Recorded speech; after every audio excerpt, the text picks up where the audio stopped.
Have I always been an effective communicator? I think my mother would have said no. I, I think she was very good at teaching me some things. And then, of course, experience makes a big, big difference over life. Communication means, was it received? Was it understood similarly by both parties?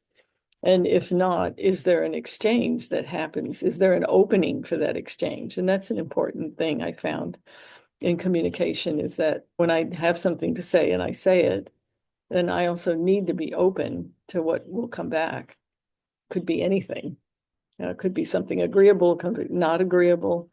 It could be something completely different that I haven't thought of. And so having an open mind for that is extremely important. When I learned the tools of the intuitive energy practice, that's when my communication improved dramatically.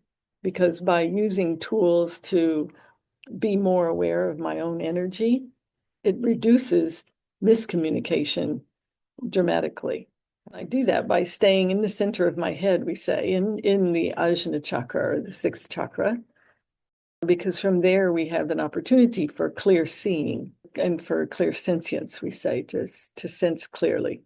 So with that level of awareness from the center of the head, then I can see, is what's happening right now, is it what's happening in my space, in my energy field, versus what's happening with them, with the other person or persons. Yeah, I can keep my own things out of the way to be able to actually perceive what's happening. This is a different approach than just, offering some herbs and a food list. This is a counseling approach. This is an approach of one human being with another, and allowing that communication and connection to happen, because things develop from that. We don't necessarily see everything about another person right away. When that communication is happening, in other words, when we offer information and they do a little processing and then something comes back, then you can offer a little bit more. There's a growth process that's going on for the client or the students. And actually there's a growth process going on for ourselves. I learn things every time I'm talking to someone, because I'm open to how they're going to see it, how they're receiving it, and there are new ideas. This is nature, and how we interact with nature, whether it's nature within us or nature around us, is infinite in a way. Yes.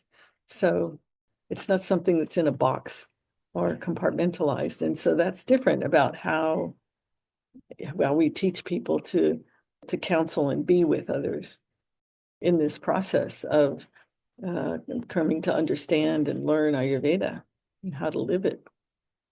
So to grow in communication skills, it takes experience. That's the most important thing. However, recognizing that each situation has its uniqueness. Certainly, we have principles that we go by. We have information that we're using to offer a solution to someone, for example, if they're having a problem, or we're offering them a new pathway, that, oh, this is all new. And so here's some things that you can do, and here are the results that you'll get. But we also then need to be open to what actually happens. Maybe they do the things and it doesn't turn out the way we thought. And then we get to be a little bit of a detective in that way. So all of that, we need to be open to all kinds of possibilities. That sometimes it will seem like someone heard something, and then after they are doing it, we find out that they heard it a little differently. We recognize that often there isn't just one answer to something. And that dialogue then is what encourages and teaches us how to communicate better.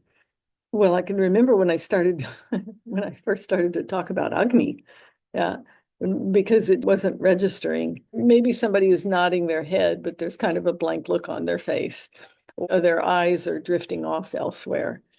And then when you're finished, then there's no exchange. In other words, there's no questions, there's no interest shown or anything like that. There was a moment where I realized I could say digesting life to people, and it actually didn't register.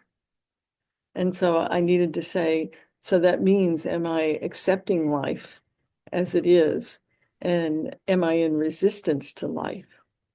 And so when people could hear those more specific terms, then the metaphor made some more sense to them. I actually pause and look for another way to say what I am trying to communicate. Yeah. And see if there's anything within my energy and my approach that is getting in the way. But otherwise, then we need to be accepting of it and offering information that's helpful for them in understanding their choices.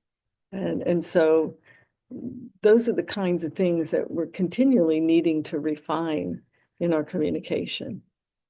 When people are trying something new, often they're a little bit nervous about it, or they're wondering if they can get it right and that. And the ability to gently and easily offer encouragement to someone, not patronizing them or not talking down to them, but to just to give them some encouragement. And that comes from experience, really, to be able to do that in a very sincere way. There's just having maybe not the exact same situation, but to have a similar situation where you're doing some new things in your life that, gosh, maybe a lot of people never thought about putting oil all over their bodies. and now we're asking you to do it every day. So those kinds of things. And so to be able to laugh about it and to go at it gently in that, but also to encourage them to understand what it will do for them. And so to be able to do that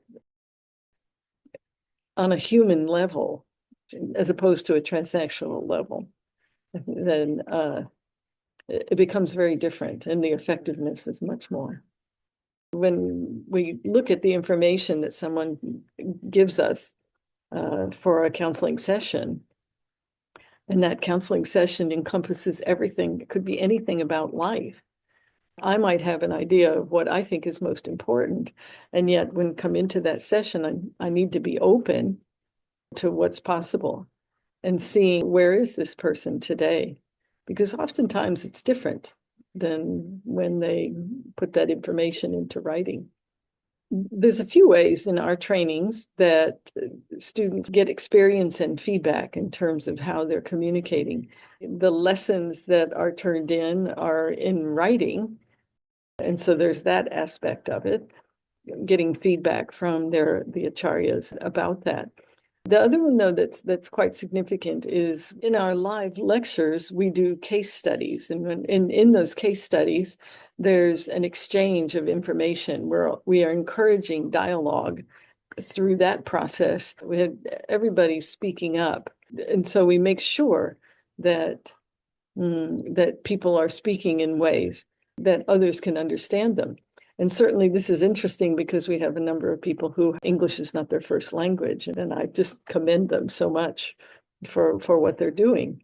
But we also need to make sure that we understand what it is we're trying to say, and then to make sure to communicate that in the simplest way possible. And so they get experience doing that there, and also in the community feed. They're communicating with each other and with the acharyas on an ongoing basis. And there's quite a bit that happens there. That's actually quite amazing to see. When someone doesn't communicate that clearly, then somebody asks about it to clarify and that kind of thing. And so you can see that everyone is so interested in what they're doing in terms of learning Ayurveda and learning how to work with others in it. It's a dynamic, I think, that is, it's beautiful to watch, actually.